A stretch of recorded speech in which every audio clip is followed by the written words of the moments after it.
Let me bang. I do let you bang. Hey, let me bang you, Caleb, man. I let you bang. I let you bang.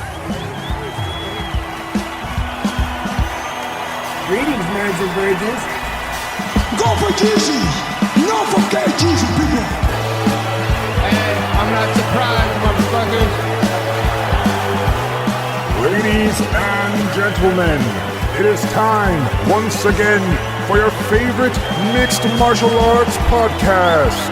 Recording out of Los Angeles, California, it's MMA Roasted with Adam Hunter.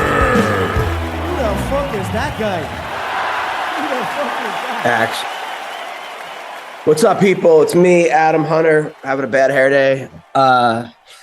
So hope you guys do well. We got a brand new MMA Roasted podcast. I'm here with Bill Dawes, who I look good, man. I mean, for a guy who's what, 50 years old? How old are you? 48, 47? 48. 48. A lot of people, when they shave their head, it comes back in patches. Yours is coming back full force, man. Wait, what do you mean it comes back in patches? It does? Or like, you don't know, like you're going balding. It recedes way more than it should. If I shave my head, my hairline would start probably right over there. But you look good, man. Thank you, sir. Congrats on getting your black belt. I don't even understand this because every time I know you, you haven't rolled in 4 months. I don't think there's ever been a time where you told me, how's it going? I haven't done it in 6 months. I haven't done it in 4 months. But then you keep getting promoted. Is this like the thing where the less you go, the higher the belt? Like how does this work? God, good question, man. No, well, first of all, I've been doing it for a long time. I've been doing it for 12 years. So it's almost like you gotta, but then you have to take a test. And I've always been a good test taker. So I mean, I do it. I do it enough, but I definitely feel like as a black belt, I'm on the lower rungs of. Dude, you're a black belt, man. That's something that like 0.00001% of the people will ever be able to. Go there. But now you had to know like 50 escapes, 50 tops, 50 submissions. Is that going through your head all day long? Oh, it was awful. It was. It replaced all the porn in my life. It replaced any dating in my life.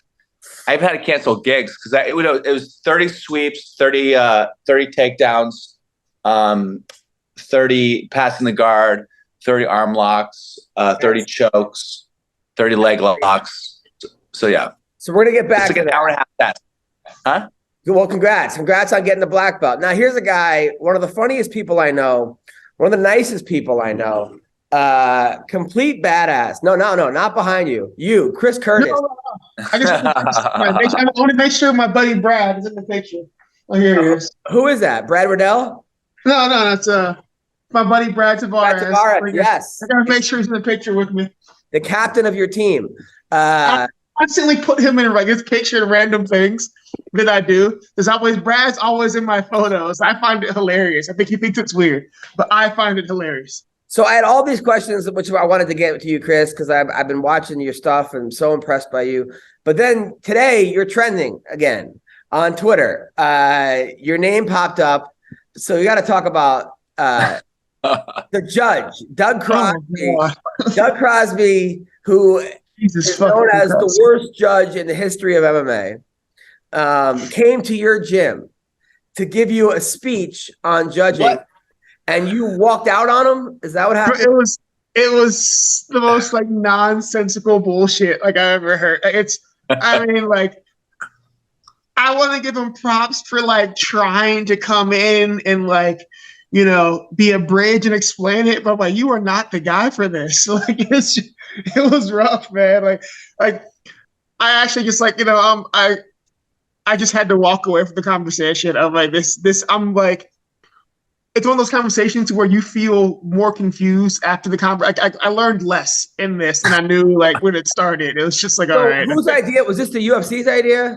He just showed up. He just fucking showed up. We're just like, all right, like, what are you doing here? It wasn't prearranged? No, he just showed up. And it was so weird. He was like in town, I guess, and he came and he wanted to talk. And like, and the coaches are like, okay, I guess. Like, just like kind of shows up. But, like Eric and everybody, they're respectful. So they're just like, okay, we'll give this guy his like whatever. and he goes into this spiel about like the scoring and everything. And I respect what he was trying to do, man. It was like a Q&A to kind of figure out the situation. Well, my God, I'm like, after like 4 minutes, I'm like, none of this is real. Okay, so and I would rather not know. He walks into Extreme Couture. Eric, your coach. Hey guys, Doug Crosby's here. He wants to explain things about MMA judging. There's been some weird things. So you guys all gather around. It's you. There's a bunch of people. It was like right after a practice. I know like Sadie Boo was there. Like, as someone outside to this, specifically, was there a match involving someone on your team that he wanted to explain? No. He was just talking about the judging in general. Like this is a while ago. He just talking about like. So the funny thing is, this is before everything got wonky. Okay. Because like this is before like the current like rash of his weird decisions. I personally believe that my buddy MMA Joey, we believe that Sean O'Malley beating Piotr Jan broke the timeline. And like that's when again, like we're now in the worst future. So this was actually before that fight, and like even before, this is way before that. And it was just I'm telling you, man, I wish somebody had recorded it because it was just like I've never been so like, frustrated. So he says like aggression, right? He says strikes. He says ground control. He says submission attempts. Right. Okay. So let me give you this. So he's talking about, we're talking about, I think somebody asked, I think Amir asked, he's like, okay, well, you're talking about control and damage. Like he's like, okay, well, what's the number one criteria? If there's no, with control, like, well, that's got to be damage, right? He's like, yeah. So what is damage though? Like, what the fuck do you mean? What is damage? We're just like, what are you talking? Like, it's so like pseudo philosophical, and I was losing my understanding of the little understanding I had of judging was getting like completely just frayed in this talk. And I'm like, you know what? I'm just going to leave because like, this isn't helping me at all. No. And the thing is, you were in law school, right? You dropped out of law school. I wanted to be a lawyer. So I was working on my undergrads in law originally. And I'm just like, this doesn't make sense. Like, I don't understand like what this actually Did you think he was talking to idiots, or he was talking to like guys that wouldn't understand? No, like, I don't think it was him thinking he was talking to idiots. I think he's just like has this weird pseudo philosophical like approach to what he does. And I'm like, no, bro, it's like you can't be a philosophical judge. You have to be like going off of like what is here. I think he looks way too far into it. And he's like, well, he's fighting, but like, what is it? Who the fuck? I think he's got this crazy idea of what the fuck he's doing. That's not like real judging. Like it's weird, man. Wow. Yeah, and he said, "I'm a stunt man," right? He says, "He's a stunt man." He's like, "Yeah, I'm a stunt man." I'm like, what is happening right now? I'm like, you have no experience with fighting. You're a stunt man. Does Dana like this? Does Dana like him? Do you know? Or Dana plays like judges too. I have no idea like what the deal is. Like I don't even know. Like, the UFC and the judges aren't together, so it doesn't matter if they like him or not. So Dana can't fire a judge. He can't be like this judge. The judges are from the athletic commission. That know you just kind of get judges assigned through the athletic commission. Yeah, that's the problem. Is that's the big issue right there. Now, Chris, your last fight, which by the way was a great fight. Thank you. Fight. Joaquin Buckley. That was one of those fights where I'm like, I don't know who's going to win this fight. Honestly, I didn't know who was going to win. Because I'm like, Chris Curtis is both great fighters. And did you think you were losing that fight before the knockdown? Honestly, like not really. Because like for me, and this is a big thing with Eric. Eric and Nate from Extreme are very big about the optics of a fight. And they get on me a lot in training. Even in that fight, you can hear them talking about the optics of the fight. Because in the round, I know that I'm not getting hit. Like, at the end of that first round, I've taken no damage. Like, I'm fine. Every time I've hit him, he's, like, responded to it. I've taken no damage at all. I'm like, okay, like, everything's fine. But between rounds, Eric's like, hey, man, like, I know you're fine, but think about how the, optics. Think about how the judges see this. Because especially now, you have to be more cognizant of, like, how it looks on the outside. Because part of it's like, people are human. You're sitting ringside. Like You ever sat ringside to a fight, guy? It's the worst seat in the house. Like, I don't care who you are. Right. MMA, ringside's the worst seat in the house. There's your vantage point's always messed up. Like, you can't see as much. So you got to be aware that, like, these are people in the worst seats trying to judge a fight. I felt fine, man. I felt I was like, okay, like, I didn't feel like he landed anything of consequence. He's moving around. He's throwing a lot. I watched videos, man. I've seen videos of it. People send them to me like a chopped up to where you're seeing he's not touching me at all.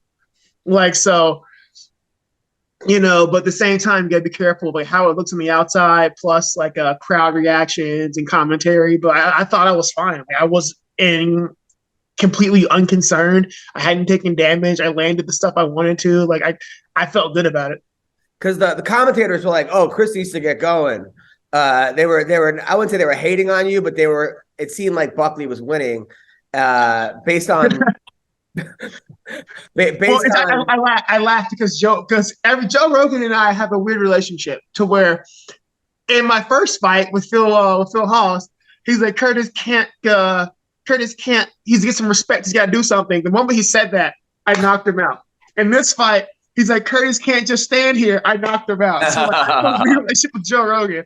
Can you hear him saying that? Can you hear him saying that while you're fighting? No, it just happens to go that way. Oh, wow. So I'm like, so this ties into the problem I have. On my passport, I have a Russian stamp, right? I've never been to Russia, ever. No idea how I have a Russian stamp on my passport. Never been to Russia. And now, like, Joe Rogan's saying key phrases and I knock guys out. I'm like, am I a Russian sleeper agent? Like, what is, like, you're a Manchurian candidate. Bro, right? I'll be like Winter Soldier, Manchurian candidate, like Boxcar 17. Like, yeah, like, what's happening? But every time Joe Rogan does this, I knock a guy out within 5 seconds. So it's very strange. Dude, I mean, you won 9 out of your last 10 fights. You are on such a hot streak, man. I think which is awesome. But I was looking at your old fights. You retired 4 times. You're like the Jay-Z. I've retired twice. You're like the Jay-Z of fighting. Like right? No, man, because like I'm not even wearing pants. Yeah, so sorry. But no, man, you get sick of the bullshit. Like, I'm done. Thinking like, all right, I'm not done. So every time I realize I hate this, I'm like, I don't really have. So I'm definitely that guy that put all of his skill points in life into fighting, into unarmed combat. So luckily there's a profession for that, because like this is kind of a weird choice. But the moment I'm like, I hate this, I'm done, I'm frustrated, I'm like gone for like 2 weeks. I'm like, man, I'm really bored. And I didn't have any backup plans in life. So like, yeah, it's kind of like, I love what I do. But at the same time, I definitely put all of my skill points in something that has, like, fighting has no other transferable value in life. So I'm like, fuck, what else am I going to do? You can be an Avenger. You could be in the Marvel Universe after this. You know what I mean? I thought about so I shit you not. I have looked up what modern day adventurers do, and there's a lot less like tomb robbing and like fighting Nazis than you would think. Oh. Right now, modern adventurers go out and they take pictures on Instagram. I'm like, well, I'm not fighting Nazis. I'm not like discovering lost tombs. So yeah, it's not as cool as we thought it was. That shit died in like the 40s. Now I'm going to jump around. I'm a terrible interviewer, but just deal with it. So you posted a picture of your son, right? And Bill, so this is like, his son is a super cute kid. It's the whitest kid you've ever seen, right? Oh, whitest kid ever. And he's like, hey, I'm so proud of my boy. He's cooking now. And like, my first thought is like, who's going to tell him? Like, you know how like you see a white couple and like, this is my son. And you're like, are you sure? Like, it was like the opposite of that. So then I'm like, maybe he adopted a kid. And I'm like, oh, that normally you don't see black couples adopt white kids. It's just not something you see every day. I'm sorry. Yeah. No. You're total. Hold on a second. Roll on the boxers. Ugh. So then I'm like scrolling through. And I'm like, okay, what is the story? I don't want to. This is a very old picture, and mind you, I didn't pick the orange outfits, and we realized after it looks like a prison photo, which is hilarious. But I didn't pick the orange shirt. But that's an old picture. He's 15 now. He's 6'2", 200 pounds. He's bigger than me. So I'm like, how do I ask him this in phrases without offending him? Like, this is a very like, I'm like, it's his son. So then luckily he goes, you're right. after like the ninth comment was like the ninth comment of people that were kind of being funny with it, like, wow, yeah, I can see the resemblance, or like, he must get his mom's genes, or something, So then right away, it was like, are you sure I wanted to be like, do you have the accountant's phone number, like, but like I don't know Chris that well enough to make that joke, So, bro, no, I get it a lot, man. I get it way more than you would think. It's just funny. So like, you met his mom, and she was 3 months pregnant. She was 3 months pregnant. I met his mom. We were young. I was like 20. She's 19. She's 3 months pregnant. And, we were kids at the time. And I was like, I can raise a kid, whatever. So at the time, in hindsight, it's probably not the most responsible thing for like us to do. But we were kids at the time, and we did it. It was the most responsible thing for you to do. You kidding me? That's incredible, man. Yeah, I mean, I was like, you know what? Screw it. I can raise a kid. And so we were dating then, and she was like, I'm pregnant. I was like, it's fine, don't worry about it. It's just a kid. So 6 months later, I cut his cord, and I've been there ever since. Like, yeah. Now I have a lot of, which is amazing, and that's got to be the coolest story for the kid to have you as the dad. Like, dude, there's been some weird shit like because of like the situation. But I'm gonna cut you off. But one time, this funny story. He was like a year old, and I'm coming home from practice. It's like a nice day outside. So I was like, I'll walk to the babysitter to pick him up, right? We lived like in north side of Ohio, in Cincinnati. So I go to the babysitter, I pick him up. I'm walking past a bar, and there's like dudes, like biker dudes out there. I got this like kid in a diaper bag in my hand. And dude's like, hey, did you steal that baby? And I'm like, no. Oh my God. Oh my God. I was like, what? I was so blown away. I was like, why would that be your go-to situation? Like, anything you can pull from top front of your ass. Did you steal this baby? And I was like, yes, I stole this white baby. Is that your kid? Are you the nanny? I mean, there's other ways that you could probably. There could be, it could be a step kid. I could be like, I could be a baby. It's like, bro, like, your first question was, did you steal that baby? I was like, yeah, and normally, no offense, but most people are trying to get rid of they're not trying to steal babies. Yeah. Like how many, When you see black dudes running around stealing kids, like that is not something we do. Like, bro, no. What did you say? Did you get mad? I was like, no, I was like, yes, I stole this baby. Like, I stole this baby, diaper bag and all. He's sitting here like drooling on me, like, diaper. It's just what I do, like, it's like a baby thief. Yeah, right. Like, like that's like a kid comes up, takes care of your kid, he's feeding him. Like, I just steal babies for fun. Like, yeah. Oh my God. Fucking insanity. now the father, I guess, wasn't around at all. Oh no, he's a piece of shit. He was useless. I mean, he's still absolutely useless. So, he's met him. Like he knows him. As he got older, we gave him an opportunity. Like, hey, like, so. So. When he was about six or seven, when you're like first grade, you're around like other kids now more than like elementary school and like kindergarten. But they can start like articulating their thoughts and ideas. But think around first grade, he's at school and he's seeing mixed kids, and like now he's questioning like, maybe he's like learned like first grade who mixed kids have a black and a white parent. So he comes home, he's looking around, and I can see him starting to understand like something's like not quite right here. Right. So at 6 is when I first saw him like putting 2 and 2 together, but he didn't have 4 yet. He knew something was wrong. It wasn't 3. Yeah. I think he was in 4th grade when because he asked so when he was young, he asked us, he's like, when am I going to be dark like Dad? And we were like, oh shit, like. And we were like, oh, so I realized, like, hey, man, like, he thinks he's going to get dark as he ages. And I'm like, oh. So he even asked me before why I was dark. And I was like, well, I fell in the chocolate river as a kid. And it just happened. He's like, I fell into the Willy Wonka's chocolate river because he loved Willy Wonka. So I was like, I fell in the chocolate river. And he was like, cool, whatever. He accepted it. And like me, it's just an offhanded comment to get a laugh. Not thinking that like I'm this kid's dad. He took that as like, okay, like, all right, that makes perfect sense to him. So later he's like in like 2nd or 3rd grade, and he's like, I'm not gonna get dark, am I? And we're like, So we had to have that talk when had to have that talk. Oh man. And we explained, it was great. We explained it. We gave him opportunity to meet his biological father. And when he was like 10. He's like 12 actually. We met Bob's with father, and we let him do that. It was his choice, and he's like, you know what? Can you just stay? Can you just keep being my dad? And I'm like, yeah, man, it's fine. He's like, all right. That is the coolest thing ever. He was a huge first of all, his dad's in the UFC. He's a fighter. Of course. He's a dad. He can kick anyone's ass. Like, he's a I want you to be my dad. Bro, he laughs. He laughs because I guess he explained it at school this year that his dad's a UFC fighter, and he showed the picture. They were like, "That's not your dad." So he calls me, FaceTimes me from school. He said, "Will you please tell them something I haven't explained to his teacher?" Like, yes, and his classmates, I'm his dad, and like they were fight fans, so they got a kick out of it. So it's kind of a weird, like, yeah. Did you steal him? Yeah.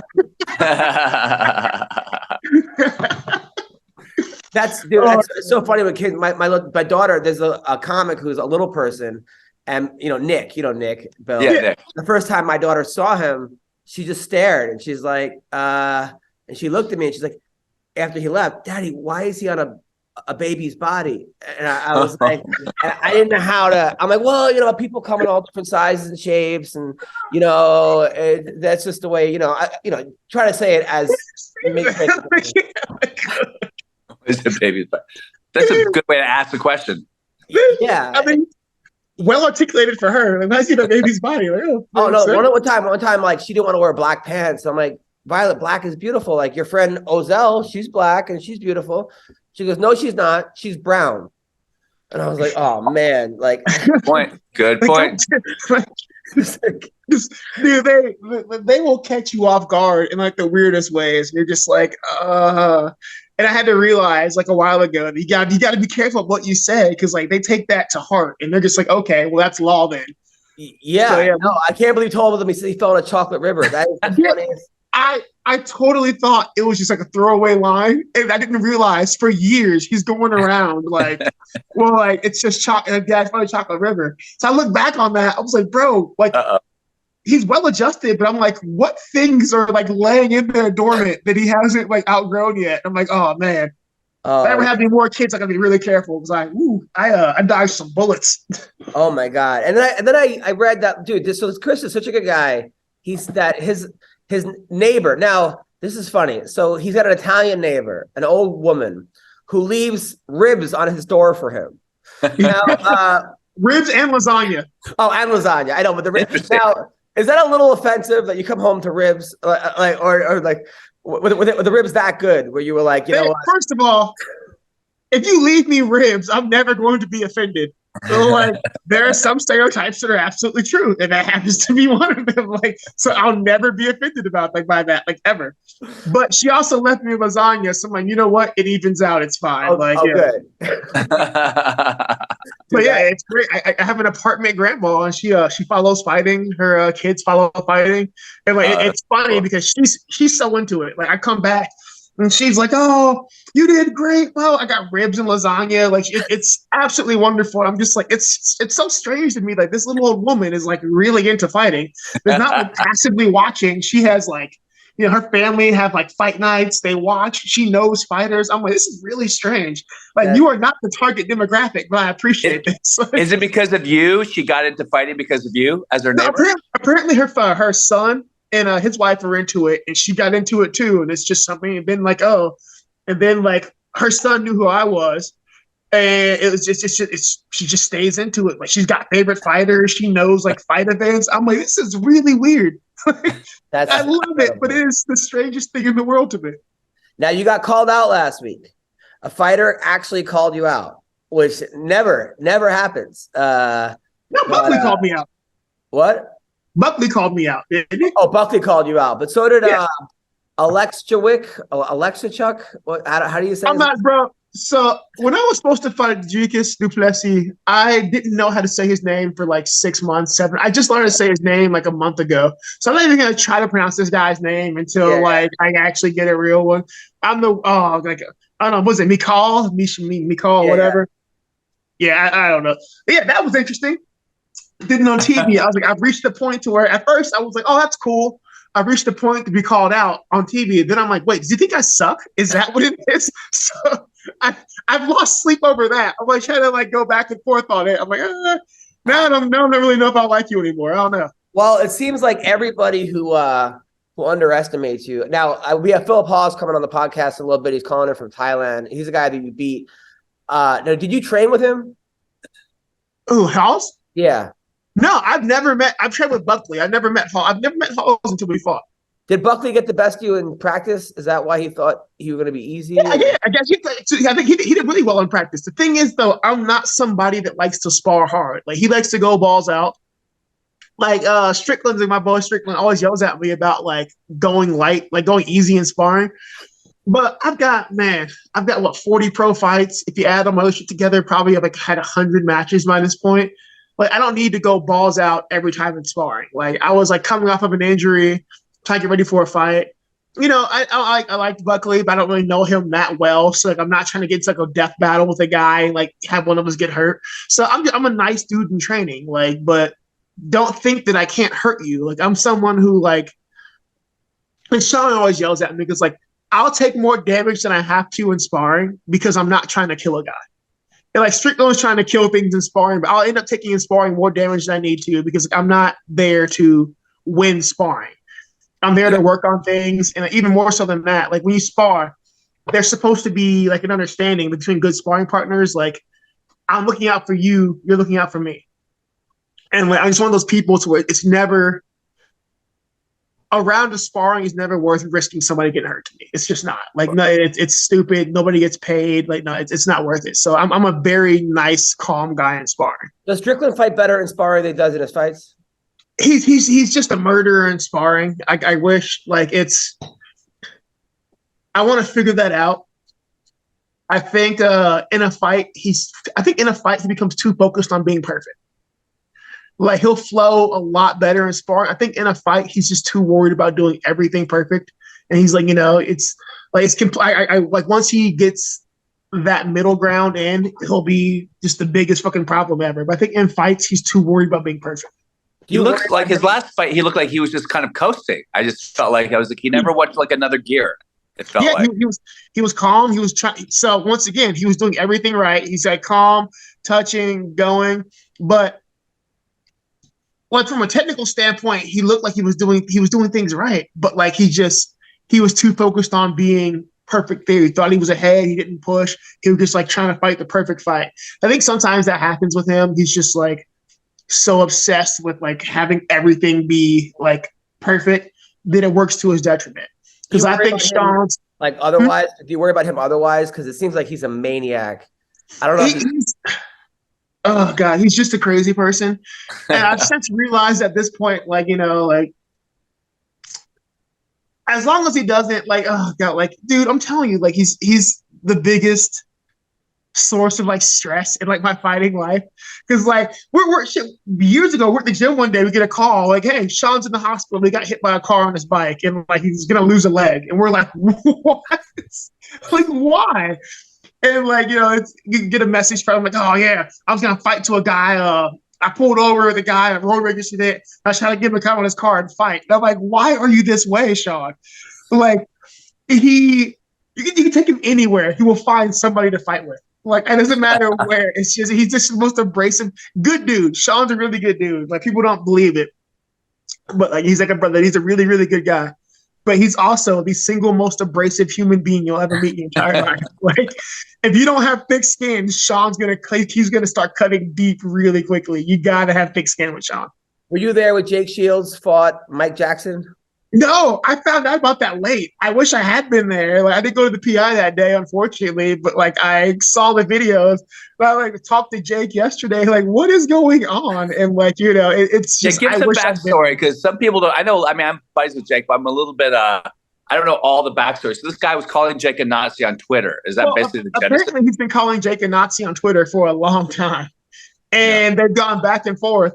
And then there was the. You know, like Mike talked a lot of shit, and then they were like, all right, fine, it's on site. So they both said on site.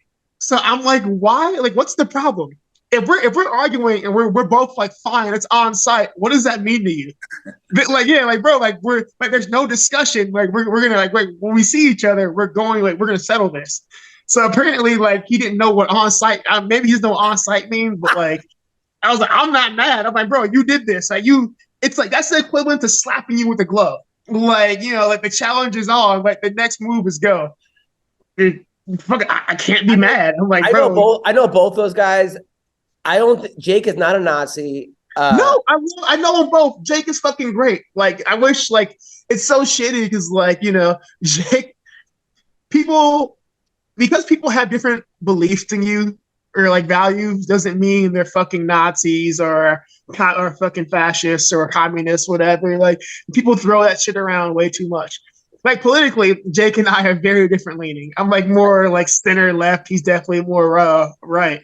But I would never call Jake a Nazi. That dude's gone out of his way for me multiple times. Like, he's gone out of his way for multiple different people. Like, yeah, he does say off the wall shit sometimes, but I don't think we have to realize that not everyone is going to be like the same cookie cutter mold of like political correctness, and that's fine. There are levels to that, but like, you can't just start calling somebody a Nazi. And then you can't call somebody a Nazi and not expect that dude to whoop your ass. And that's Mike's philosophy, is that if you don't denounce Nazis all the time, or if you're basically saying if you're not with us, you're against us, And I've never seen Jake support the Nazis. I know. What is happening? And then he also said that black people can't be racist. Or like I love that. Like, you're black, you can't be racist. Like, you're black. I don't think so. I will go. Being black, it's very hard to like be like systemically racist, as that implies like a power system. Yeah. But like, no, you can be racist as being black. Like, yeah, like you can't do the systemic racism thing because that implies you're in a position to like do that. But black people can definitely be racist. Like, yeah, like anyone can be racist. So, but I think Mike is a good person. I just think that like I think both of them maybe be in like have like there's bubbles, too many bubbles around. There are, and I get along with Mike. I've trained with Mike. I like Mike. I just think this is a bad look. I'm like, you gotta like broaden, not so much as broaden like your views on things, but you have to learn to relax your like. And if you call every single person a Nazi, it kind of takes away the power of the not like from the really shitty people out there who like that guy probably is a Nazi. Like, no, like you just disagreeing with you doesn't make you a Nazi. Like that dude over there, like, trying to burn down villages is probably a Nazi. Like, let's use the right word. It's crazy. So, by the way, congrats on cracking finally into the top 15. You're number 14 now.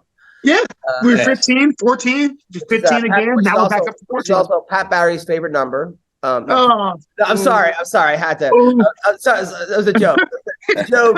Pat Barry stays taking. That man takes strays anytime anything comes up. That man stays taking strays. Like, Jesus. It was a joke. I happen to like Pat Barry. He's nice. He called me last week, and I was like, oh fuck. I answered the phone. I'm like, oh God. I'm like, I did not. He goes, yo, Adam, hit me back. And I'm like, I didn't know this guy even had my number. I'm like, fuck. So I call him back and I'm like, hello. And I'm waiting for him to be like, what the fuck? And I'm like, hey man, these are jokes. And yeah, I'm a comedian. But right away he goes to, yeah, man, you hit my buddy up to present an award. And, and he was like beyond nice. He was training with the guy and he wanted to know, is he nominated? It was just such a nice, like, I was like, so I got to train with him in Colorado for a little bit and met him out there. Really nice dude, really funny dude. He's just like, he's definitely a crazy guy. Just like, that's his eyes are going different directions. He's one of those guys, his eyes are always open. He's got very expressive eyes. Like he's very like intense energy to where he's like, yeah, that dude almost broke my leg with a leg kick. And I was like, please don't kick me again. Like I'm fine. But he's just a very intense dude, but he's not like mean intense. He's just, it's like the most focused form of ADD imaginable. So where he's just like, yeah, man, yeah. Like, he's a nice dude, man. That dude stays catching strays though. 1,000. Now, you train with Ankalaev? Yeah. How good is that guy? But he's just a large, mountainous Russian man. Like he's a big, strong dude. He's athletic. He's good everywhere. Like there's a reason why there's weight classes and like that. I would never dare to go to 205 because that dude's just a mountain of a human being. Now, I know you don't try to win sparring. But was it competitive? I mean, I will try to fight Uncle Aya to the death, because if I don't, just by sheer value, like sheer like quantity of his mass, he'll kill me if I try to go easy. So I have to fight Uncle Aya. Like, the thing is though, he's a really good training partner, man. Like, dude's like, we spar together a lot. We've gone to war a bunch of times. He's never fucking like hurt me or whatever. He's well intentionally. He's a really good training partner, man. But he's just good, man. Like, stand up, I can kind of like I can hang with him. But our last sparring, I'm like throwing combinations. I'm like tired from like the cut or whatever. He just keeps knocking me over. It's not even takedowns. He's kind of like shoving me over. And I'm just like, all right, man. Like, I'm 190 pounds. Just shoves me over and laughs. I'm like, oh, like fuck it, all right. I watched you one time spar with Kevin Holland. I was at the gym, and Kevin Holland was talking shit to you the whole fucking time. That was you, right? That was in there. I think it was at Syndicate. It may have been back at Syndicate. I think it was. And I was like, and it was very competitive, but I'm like, man, that must have been annoying for you. I don't care. Like, I've got so many fights that you're not gonna say anything to me in a fight to make me care. Like, it's you can say whatever you want. Like, I don't care, bro. I've got more fights than most people on like any two rosters. Like, so like you're never gonna upset me talking it around. I'm like, okay, like I don't know. Like, I think people like a lot of people that works on are people who mentally like break easily in the round. What about Francis? Because I talked to Jay Haran one time. I mean, not one time. He's a good friend of mine, and he was telling me that Francis will just be like, "Hey, let's spar together." Anybody at the gym. Bro, I pick Francis all the time. He beat there's a picture going around, a video going around. Where the other it's like on I think Tuesday, to where he's like, "Oh, let's go this round and grappling." He just takes me down, and like I can't get up from Francis. Like, he's fucking 300 pounds, so he just like on my back, like flattens me out, and just like bullying me. And I'm like, what am I supposed to do? And Eric's like, just stand up, Chris, just stand up. And I'm like, what the hell, man? But yeah, Francis will grab you, and you're like sparring Francis, and like it's the work. I've got really good defense. I'll say I got some of the best defense in the sport. He'll just jab. I'll block, and he still hurts me, and I'm just like, this is pointless. Yeah, they said that absolutely. I remember seeing what's his name, John Wood, and his arm was in a fucking cast, and I go, what happened? And he goes, I was holding mitts for Francis, and his arm's in a cast. I've never. Like, normally I see guys like Pat Barry. I've seen guys, Josh Barnett. They're big, but they're not chubby, but they have they're bigger dudes. Some fluff. Football players almost. Like Ngannou probably is like 7% body fat in a 290-pound frame. Like, I always say, like, I know Francis is a real person. I talk to Francis. I interact with Francis. Like, I've sparred Francis. What's up, people? Football is back, and BetOnline remains your number one source for all your football betting needs this season. You always find the latest football odds, team matchup info, player news, and game trends at BetOnline. And as your continued source for all sports wagering information, BetOnline features live betting, free contests, and live scores and giveaways all season long. Always the fastest and easiest way to bet on your favorite sports and events. Bet Major League Baseball, MMA, tennis, boxing, even golf. Head to betonline.ag to join and receive your 50% welcome bonus with your first deposit. Make sure to use the promo code CLNS50 to receive your rewards. BetOnline, where the game starts. But there are times when I see him and my brain is trying to like decide if he's been photoshopped onto my reality. I'm like, he doesn't look. I look at him. There are times my brain is like, he's not. Like, is this real? Like, you'll see him. He looks like a picture somebody like edited and just put back into reality. And I'm just like, I don't know if it's fucking real or not. But he's the strongest man ever. I remember the last time I actually like really tried to spar him. He grabbed my wrist. We were clinched. He grabbed my wrist. So I go to pull my wrist out, and I can't get it. So I'm like, okay, I'll try again harder. So I pull with everything I had because he's holding my wrist, and his arm doesn't budge. And I'm like, fuck that. Like, no, we're done. I am a grown man. And he didn't move. And I was like, this is a pointless endeavor. What was that thing where he has a punching power of like a Ford Fiesta, or there's some test he did? Does he have the highest? How do they measure that? Do other fighters do that test? Yeah, they do. And apparently he hits you as hard as a 30-mile-per-hour Ford Fiesta, which is like, not an okay test. I don't understand. Okay, so you're 100. You're probably about 205 walking around, 200 pounds. 200 on a good day. Yeah. And he's about 300. So what is he getting? So taking you down and sitting on you, what is he getting out of that? A laugh. This is a laugh. This is purely a laugh on Francis's part. Anyway, I shit you not. There are times when we'll jump him. Like last week, me and Albert Durev jumped him, and he still escaped. Because I'm trying to think, like, what is he? I mean, I could see he's working on speed. So if he's on the feet, but once he takes you down and just holds you, like, how is that? At that point, he's just messing around. Like he's just dicking around, being a joke. Like for Francis, like he's not in camp right now. In camp, he'll bring in bigger guys who can push him. For right now, he just fucks around with us just to sweat. Like he came to my comedy show, and he was like, it was him, Misha Tate, Cindy Dandois, a bunch of people, and I was like, look at you, man. Back in the day, you were a king, and now you came here and you're driving for Uber. Like, I fucked with him so hard. And he was laughing, but I don't think he got a lot of the jokes, because his English was like. I don't know, because here's the thing people don't realize. Francis Ngannou actually has a pretty funny sense of humor. He's got a very dry sense of humor. It's pretty understated. But Francis has said some off-the-wall things that you're like, yeah. And I think he knows he's being funny, but he plays it like very tongue-in-cheek. So one of the best things I've ever seen. And I know he did, the more I think about this, the more I know he did this on purpose to be funny.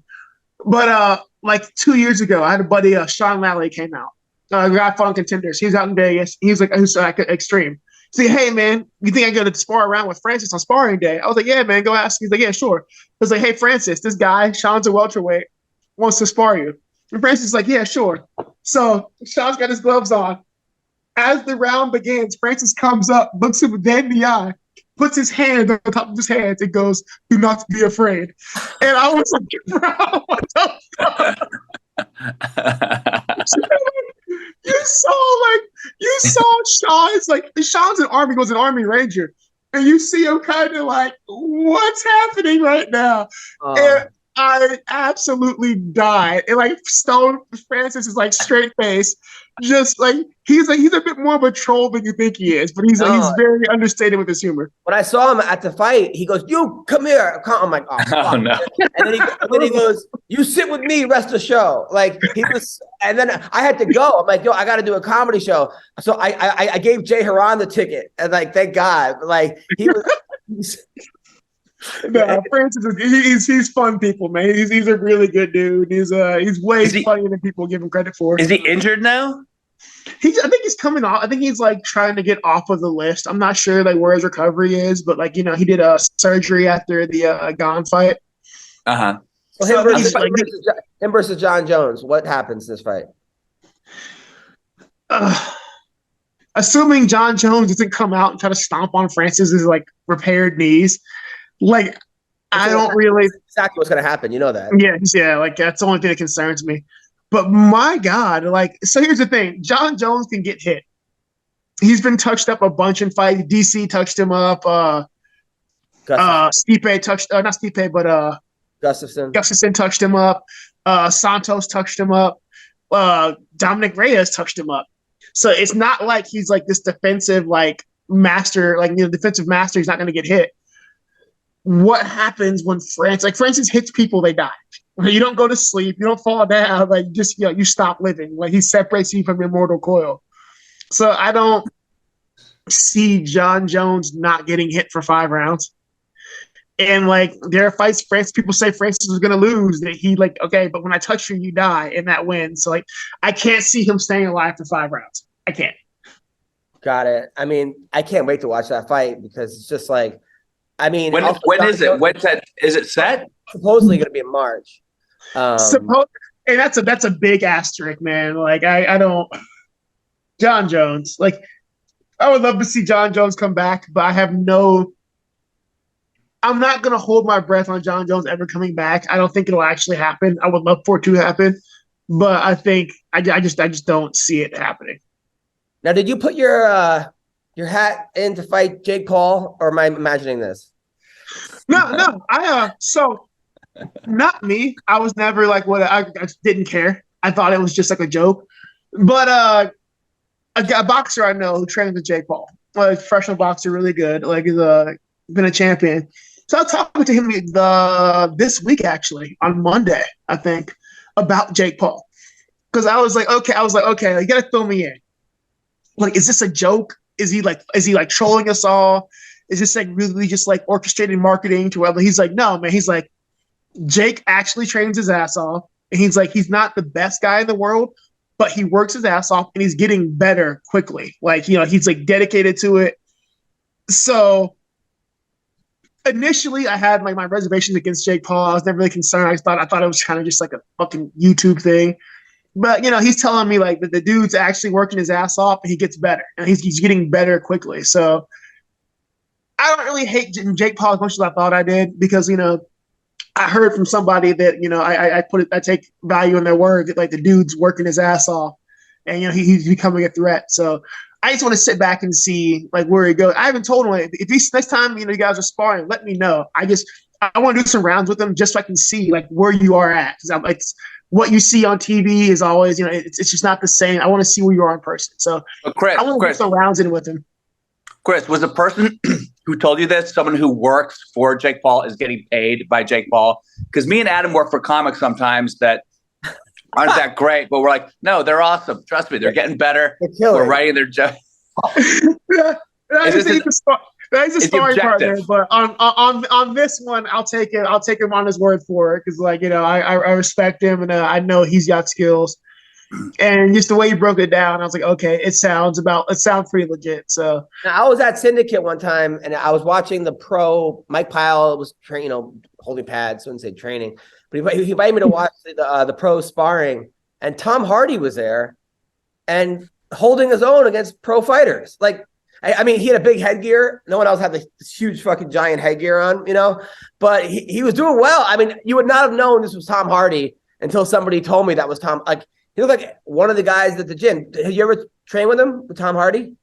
I don't think so. I don't know. I don't actually, man, here's the thing. Without my glasses on, I can't see anything. Like, I can see like 2.5 feet in front of me tops. So I could have trained with Madonna and I would have no fucking clue. I don't know, man. But I've actually heard, man, Tom Hardy can fight. Like, the dude actually trains. Like, he takes it seriously. He's got like a purple belt in jiu-jitsu now. He just won a tournament like 2 months ago in jiu-jitsu, as a blue belt. Hats off to him. Like, let's be real, man. Like, dude, there are people out there who aren't fighters who can fight. Like, there are people out there who aren't pros who can actually throw down. So like, it's not like it's unheard of. And like, shit, man, apparently Tom Hardy can actually fight. So like, more hats off to him. He's like 5'2" with a ball of muscle. So that could be a problem. No, Bill, I don't think, so Vegas is like, it's like the gyms are like ex-girlfriends, right? There's Syndicate, which is John Wood, which used to be Tap Out Gym, became Syndicate. And there's Extreme Couture. And for some reason, the fighters keep going back and forth. Some of them times they're banging, the fighters are banging each other, and then they get into a fight, and then they have to go to Syndicate. They have to go to it's weird. And then there's like other like cast-offs. Like there's like, 10th Planet in Vegas, and then Mayweather has a gym, and then Bones Adams has a gym. There's all these different like gyms in Vegas, but Syndicate and Extreme. And Vanderlei Silva had a gym at one point, but that was like a fight underground, that was like fight. No, Juan Gym is still there, apparently. Yeah, it's still there. Still big. Now, it's kind of like Arizona. It's kind of like Phoenix, huh? Kind of like Phoenix, right. Now, Chris, you were at Syndicate, and now you're at Extreme. Yeah, I've been Extreme, like, full-time. I was at both, actually, but I switched over to Extreme full-time about a year and a half ago. Were you banging some chicks? Oh, no, you're married. So that wasn't it. No, I'm not married. I'm not married. No, God, no, I'm not married. Oh, you're not married? No, fuck. Are you still with your son's mom? No, we split a long time ago, but like she's still like my best friend in the entire world. Like, she actually got remarried. How old is Miles? 2 or 3 years ago. And my wedding gift to her was I bought her a wedding dress. Wow. So does the kid live with you? Oh no, he's with his mom. He's actually coming out here after Christmas. He wants to do a year in Vegas. So we said like at 16, we'll let him do a year in Vegas. But she was like very nervous about letting him go to Vegas like before that point. So he turned 16 next year. So I think about letting him come out here. I'm buying a house pretty soon, so he'll have his own room. So we'll think maybe next year he'll do a year in Vegas and like just to get away, do something different. Got it. So you're young, you're quasi-famous, you're single in Vegas. How do you avoid all the crazy temptation out there and throw it all away on women and booze and, Because when I first came to Vegas, not too far into that, I dated a crazy chick. And then after that, after the PFL incident where I went bad, I had bad run in PFL. I was in a dark place in my life, man, really dark place. So my lashing out was I ended up going to Miami, meeting a like half Cuban stripper, and then moving her to Vegas. Oh no. So I made that mistake. And that was like a $30,000 mistake. And I was like, you know what? Never again. So why was it now? Did you pay for her butt implants? Like what? Why was it a $30,000? Between moving her out here, taking care of her, then sending her back when everything went sideways. It was just stripping in Vegas too. No. I was paying for everything. I fucked up. I was in a dark place. I just needed love. Well, I mean, so she lives in a dark place. I was visiting. Yeah, man. It just that was a mistake you make once. All right, so we did that. So hanging out with Sean Strickland and strippers is not a recipe for success. It'll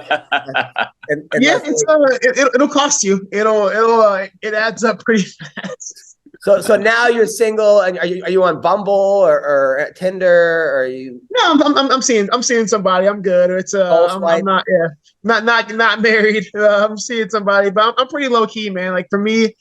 I don't really drink. I don't gamble at all, and I'm not a party person, man. Like I'm happy being at home, being in my stuff. Like and let me guess, the girl you're dating is you were training her at the gym. No, doing squats. No, I don't. So at this point in my life, at 35, I don't fuck with anyone from the gym, anyone who trains at the gym. Right. And I will never date another fighter ever again. Oh wow! Wait, who did you date? Well, no, there have been mistakes. We're not going into it. There have been mistakes. Got it. So now, okay. So what does this girl do? The new girl? Massage. Oh, nice. That's perfect. Yeah. It's easy. That's perfect. So you met her while she was giving you a massage? No, technically, no. There's a happy ending joke in there, but I won't take it. But no. She said turnover, and it was love at first touch. Yeah, right. It happens, man. It happens. Like love just grows. Now, I've invited you to my comedy show 700 times. You're always like, I'm there. You've never shown up. I've never shown up to anything in my entire life unless I've been dragged kicking and screaming. But yet on Instagram, you're always like, he always comments on my thing, why are you like this? He goes, who made you this way? There are some shots you take where I'm like, why would you do this? Dude, my favorite. I'm just like, why? Who hurt you? Like, you take some of these shots. That's what he said. He goes, who hurt you? And he goes, why are you like this? Dude, I start dying laughing because I read it in your voice. Some of these shots are brutal. No, like, look at these scenes. Some of these shots are fucking brutal. Do you remember? Are there any that you remember of like one of the worst Adam shots you can remember? I would have to go back. I should do that right now. But there are some shots where I'm like, bro, why? He says, why are you like this? I start laughing. I start laughing when he goes, why? Because people think he's being serious. Like, I know he's laughing, saying, why are you like this? But yeah. But he is also being serious. Yeah, a lot of people. No, my wife says the same thing to me. She says to me, like, why are we married? She says, that's always a question for Messiah. Why are we married still? Oh. Yeah, my wife, she's like, why did I pick you? I get that at least twice a week. You gotta tell them because love is grand, but divorce is also $500,000. Like, yeah, that's what. I love that. It cost you $500. Now, did you wrestle in high school or? No. I wrestled for like half a season once, and I was like, you know what? I'm bad at wrestling, so I went back to boxing. That was regrettable. Yeah. At this point, I wish I had hung out in wrestling more, but so yeah, actually I had like learned to wrestle as an adult. So when did you start becoming a full-time MMA fighter? Full time, I was probably, actually, I'll tell you exactly. Because, so here's a fun story. I was training, working, everything, and I actually only went pro. I quit my job and went pro because at the time, my son's mom got fired from her job. She lost her job, and it was like the beginning of, I think, June of that year. And I was like, oh, man, I've got 1 month to make rent. And I was like, well, I guess I'm a pro fighter now. Wow. So we ended up getting a fight. What year was this? Let's see. This was in 2009. Wow. So, yeah, it was so I went pro in June of 2009. And after that fight, it was that fight to where I quit my job and I was like, okay, I'm going to go pro full time. I started fighting and then, I was still working. No, I was still working because it was 2011 is when I quit my job because she got another job. And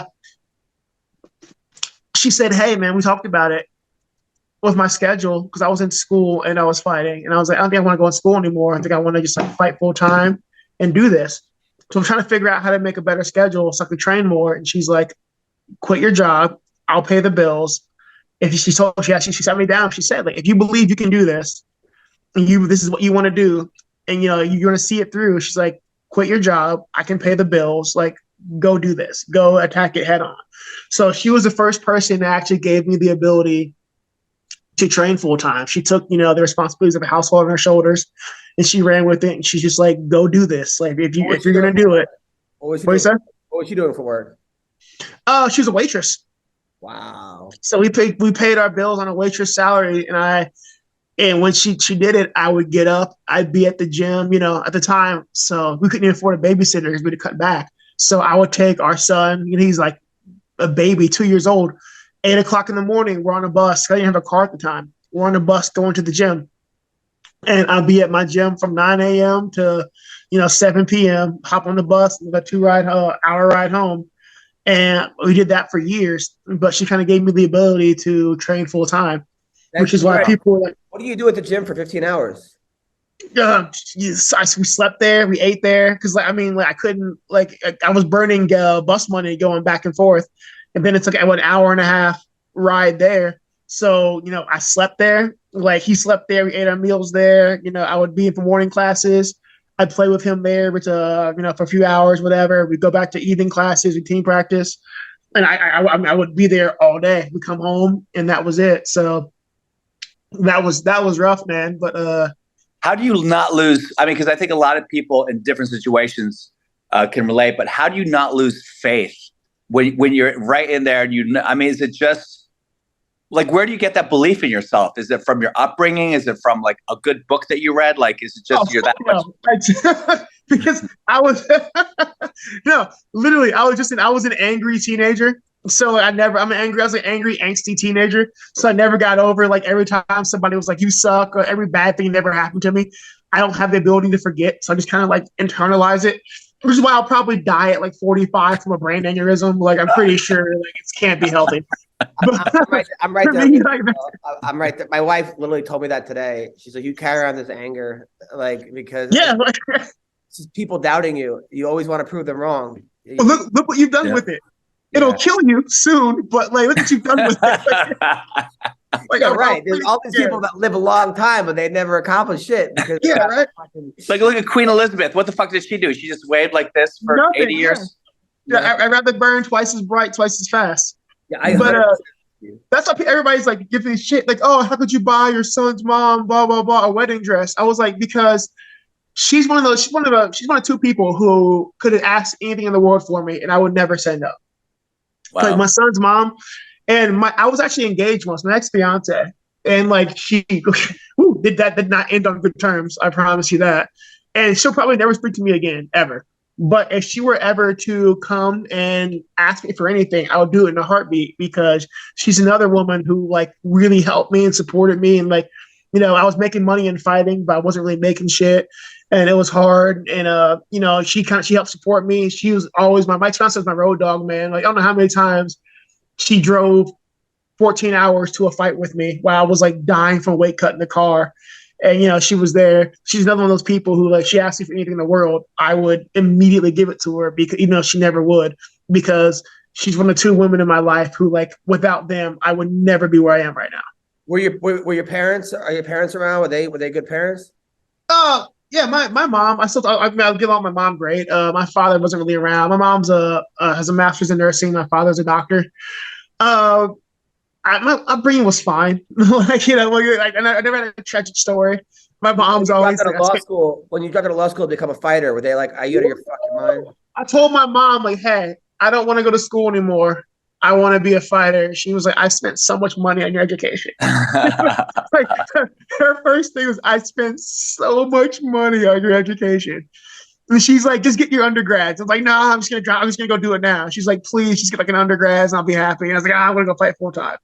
And she's not happy. She wasn't happy, but she is happy that I'm doing well now. She's happy that, like, I can take care of myself. And she's very supportive now. Like, she always wanted me to be an academic, but she accepted, like, this is what I want to do, man. This makes me happy. So she's fine with it. Well, look at you, man. You're buying a house. You raised right. You had some fun times. You got good memories. You got a lot of stuff in, like, the Spank Bank. If you have strippers from Miami, dude. Oh man, the stories. Did you meet her at the strip club? You met her at the strip club? No. I met her outside the strip club. But like, I'll talk to you a different time about this. It's a fucking crazy story. So Chris, since you've been toying with retirement, obviously you have your eye on the future. Like, let's say you have another good 5 years in the UFC, which is very possible, obviously. Do you want to be like do you want to work with the UFC? Do you want to be like a broadcast journalist and call fights, or what are you looking at? It's weird, man. I don't really know. I've done a lot of commentary and stuff and gotten a lot of good positive feedback about that. So, like, maybe, that is like a broadcast journalist or something I do in that regards. I've always had fun calling fights. I've had fun breaking them down. I think I'm very good at analyzing fights, stuff like that. So maybe there is something in that. For someone who's like tried to retire a bunch, I really don't have a plan B. Like, there was no plan B. Plan B is enforcing plan A. This is why I always come back. Like, yeah. So I don't know, man, but I think that could be a fun way to stay involved with a foot in without having to, like, be in the gym and doing things. Because, like, once I retire, I really want to be out of the gym. Dude, I did the same thing. I dropped out of college because I'm like, I want to have no backup plan. Yeah. But, I think people, they spend so much time on their backup plan and they don't actually try to have a plan, Yeah, people ask, like you said before, like, oh, was it belief? That, like, no, man. Like, I had no, it wasn't so much itself, but it's belief. But at the same time, like, I put all my eggs in one basket, man. Like, it was this, or like, it was gonna be nothing, and I wasn't gonna allow myself to fail. And, like, it's always a questionable idea not to have a safety net, but not having a safety net makes you really go for it. Now, when you're walking into the octagon, are you thinking about all the bus rides, all the times on the floor, your kid, all the shitty fucking things you have to do, all the promoters that fucked you over, all the blood, sweat, and tears, all the times you've been passed over, the contender that you didn't get in? Is that going through your head and you're like, I deserve this? So, not in the octagon. When I walk into the octagon, all I'm thinking about is the fight, man. I genuinely love fighting. I love that moment. And, like, that's, for me, that's my moment, man. Like, I guess that's all I'm caring about is the fight. But for me, especially leading up to the fight, the camp, that's all I think about. I lose sleep over that. That's all I think about every night, is, like, everything it costs to get here. And I'm somebody who's like, I get yelled at, like, even in Vegas. I'm somebody who trains a lot, even by Vegas standards. Like, we're the fight capital, and I have a training schedule that, like, most people was just like, it's like, this is insane. Like, what are you doing to yourself? And I walk around. They say, people laugh. They see me, like, on the mats. I'm trying to be a demon, man. The moment the round's over, the mats practice is over, I walk like petrified wood. I walk like I'm fucking 70 years old. And they're like, why do you do this to yourself? Like, I'm in the gym more than anybody. And I have a training schedule that works than anybody. And I'm like, okay, man, I do it because there's so much that it took to get me here. And I'm so terrified of failure because like there's I had to sacrifice so much. My kid had to sacrifice so much. The people that I love have sacrificed so much. And like, like not even just the sacrifice there, but people don't realize fighting makes you crazy, guys. Like as a man, especially, it's really like there's a lot of like ego that goes into fighting. So when things aren't going your way, like a lot of guys tend to like fall apart. I was one of them to where like, I made some questionable decisions because how I felt, how fighting made me feel in my life. So there's a lot of stuff that happens that you'll never get back, a lot of things you can't take back, and like, a lot of lost time opportunities. So I'm in the gym 24/7 because I'm like, I paid this price and I can't afford to like fail now. If I fail now, all of that was for nothing. And I refuse to let that be for nothing. I can't. Well, let's just say, God forbid, something happened to you tomorrow. Just so you know, none of it was for nothing. All the people, I'm getting better at realizing all the people you've helped, everything you've done. I mean, you don't even know the impact you've had on other people. I mean, the impact you had on your son, which who knows what the fuck would have happened to him? A kid born with no father. Yeah. To a 19-year-old girl. Jesus. I mean, just open up go to any jail and ask them. Yeah, right. And you'll find out exactly what probably would have happened.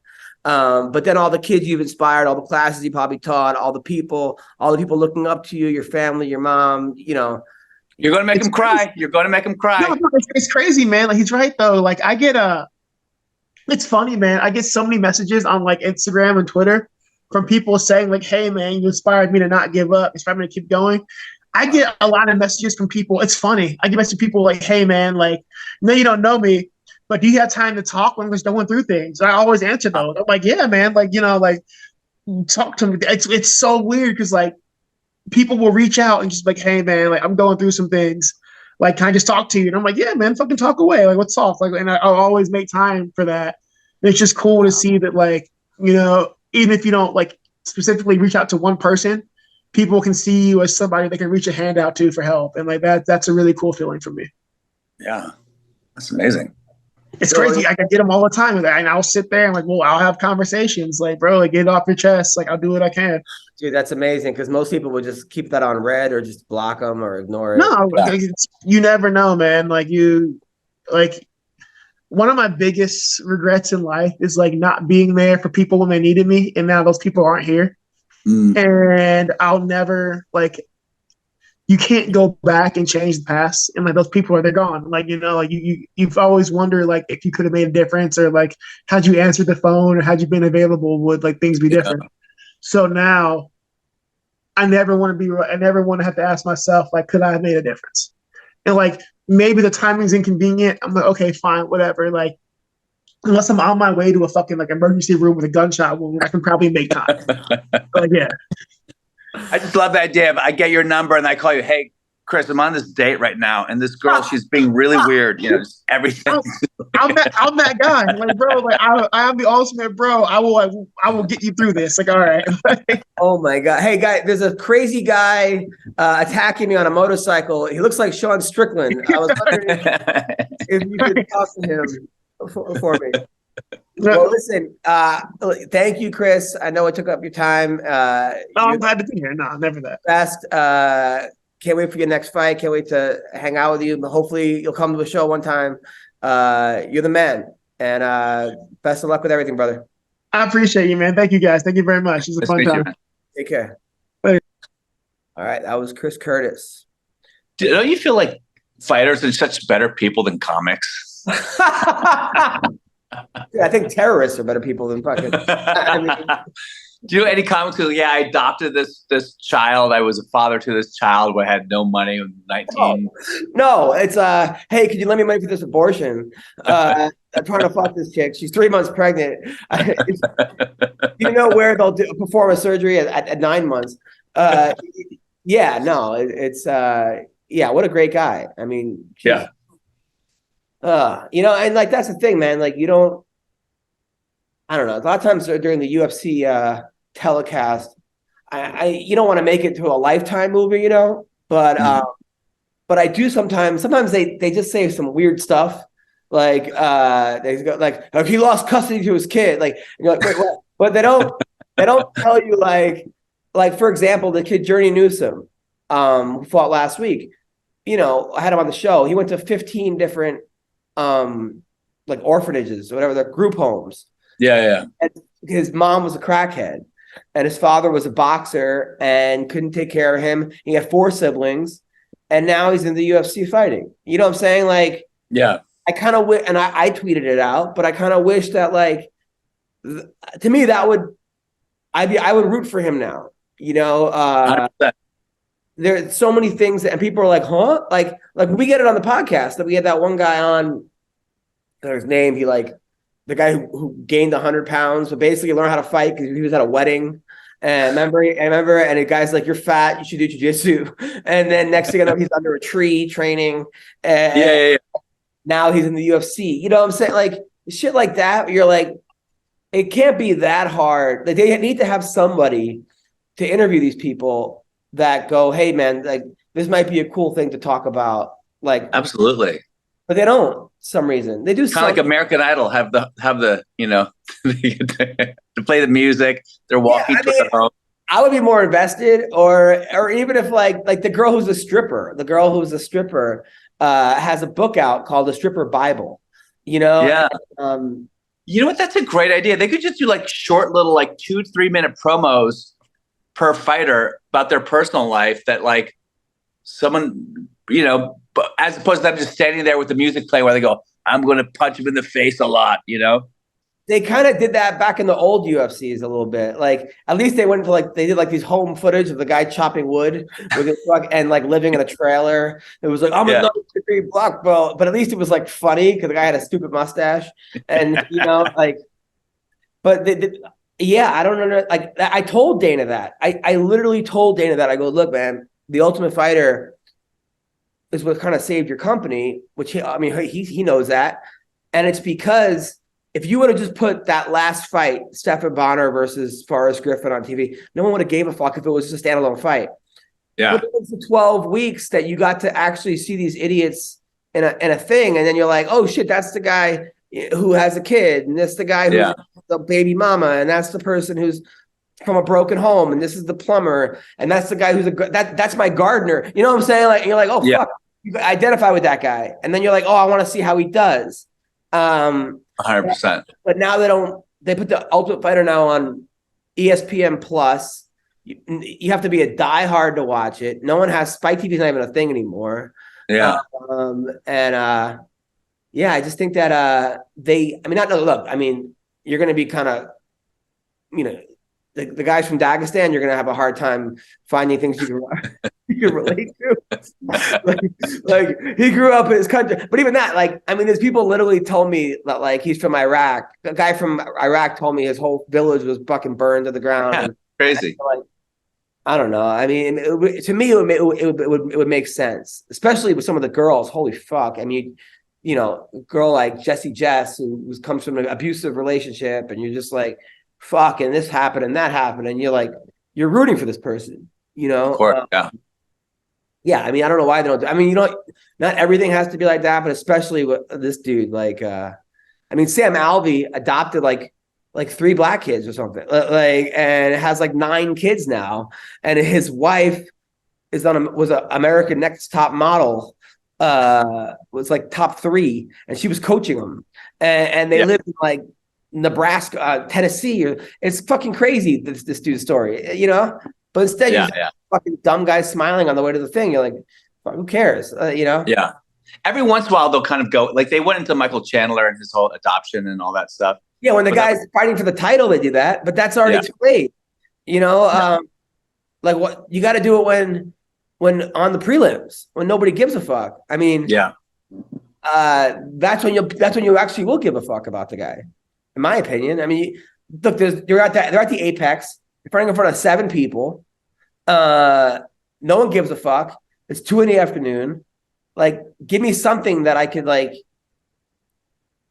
Yeah, when they have all the stats, it could be like, you know, height, weight, and then like a fact, like born in a test tube, or just something like, just some fact that's like a little bit off. That would be. Dude, they had that in Bellator. They has 14 siblings. That was a stat.